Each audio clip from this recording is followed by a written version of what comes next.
Ce petit grattement dans le mur, en pleine nuit. Ou tiens, ce paquet de pâtes qui s'est mystérieusement ouvert dans le placard. On se dit que c'est rien, hein. Pourtant, ces signes, qui semblent si anodins, pourraient bien être l'alerte d'un problème bien, bien plus grand qu'on ne l'imagine. 2000. Ce n'est pas juste un chiffre en l'air, non. C'est le nombre de descendants qu'un seul couple de rats peut avoir en une seule année. Imaginez un peu. Chaque semaine, on se dit « on verra plus tard », eh bien on transforme un tout petit problème en une infestation massive. C'est une prolifération tellement rapide, ça en devient presque irréel, pas vrai? Et pourtant, ça pourrait très bien se passer là, maintenant, juste derrière les murs. Du coup, la vraie question, ce n'est plus si il faut agir, mais plutôt comment, et surtout à quelle vitesse.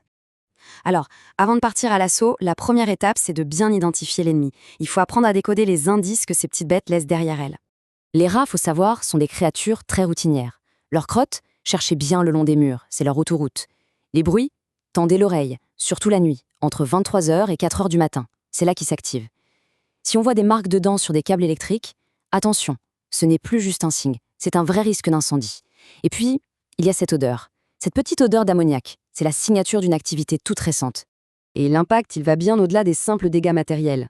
Ce genre de témoignage, ça montre bien le coup psychologique. Le stress, l'insomnie, ce sentiment d'insécurité chez soi. Ce n'est plus seulement un problème de mur ou de câble, ça devient une véritable atteinte au bien-être. Bon, l'invasion est confirmée. Maintenant, il est temps de passer à l'action et de choisir ses armes. Et croyez-moi, il existe un véritable arsenal de solutions, mais chacune a ses avantages et ses inconvénients. Le choix du piège, en fait, ça dépend vraiment de la situation. Par exemple, les pièges électriques sont très efficaces et plutôt sûrs s'il y a des enfants ou des animaux de compagnie. Les cages, elles, permettent de capturer l'animal vivant. C'est une option non létale, mais attention, il faut ensuite savoir quoi faire de la bête. Quant à la bonne vieille tapette classique, elle est efficace, mais franchement, beaucoup plus risquée dans un environnement familial. Là, on touche à une différence vraiment cruciale, la maîtrise des conséquences. Avec un piège, qu'il soit mécanique ou électrique, le problème est contenu. On sait où est l'aura, c'est direct. Avec les poisons, les raticides, on ouvre la porte à toute une série de risques secondaires. Un animal de compagnie qui s'empoisonne, ou pire, un cadavre qui pourrit dans une cloison. Et là, bonjour les nouvelles nuisances. Et les méthodes plus écologiques, alors, elles ont leur place, bien sûr. Souvent, elles sont même très efficaces en prévention, ou pour de toutes petites infestations. Les répulsifs naturels, les appareils à ultrasons, tout ça, ça peut dissuader de nouveaux arrivants. Mais soyons clairs, ça aura beaucoup de mal à déloger une colonie qui est déjà bien installée. Ok, la première bataille semble gagnée. Les bruits dans les murs ont enfin cessé. On respire. Mais est-ce que la guerre est vraiment finie? Pas si sûr, parce qu'il y a des conséquences invisibles qui peuvent encore surgir. Et c'est souvent là que les choses se compliquent. En particulier si on a utilisé des poisons. Ça déclenche toute une chaîne de problèmes, à commencer par la sécurité des autres, habitants de la maison, qu'ils soient à deux ou à quatre pattes. Il faut savoir que la plupart des poisons pour rats sont des anticoagulants. Ça veut dire quoi? Ça empêche le sang de coaguler. Si un chien ou un chat en mange, même indirectement en attrapant un rat empoisonné, les conséquences peuvent être dramatiques. Le pire, c'est que les symptômes n'apparaissent que plusieurs jours plus tard. Ça rend le diagnostic très difficile et l'urgence, elle, est vitale. C'est vraiment un risque silencieux, mais potentiellement mortel. Et puis, il y a l'odeur, l'autre gros problème des poisons. Un rat qui meurt dans un mur, ça ne disparaît pas comme par magie. Son corps se décompose et c'est un processus en plusieurs étapes.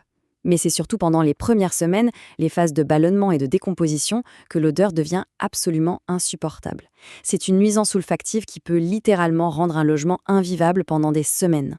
On arrive maintenant à l'étape la plus fondamentale. Et pourtant, c'est presque toujours la plus négligée. Éliminer les rats qui sont déjà là, c'est bien, mais ce n'est que la moitié du travail. La clé pour une solution qui dure dans le temps, c'est de les empêcher de revenir. Tous les professionnels le disent, cette étape est absolument cruciale. Pourtant, dans la réalité, elle est très souvent bâclée par manque de temps ou de savoir-faire.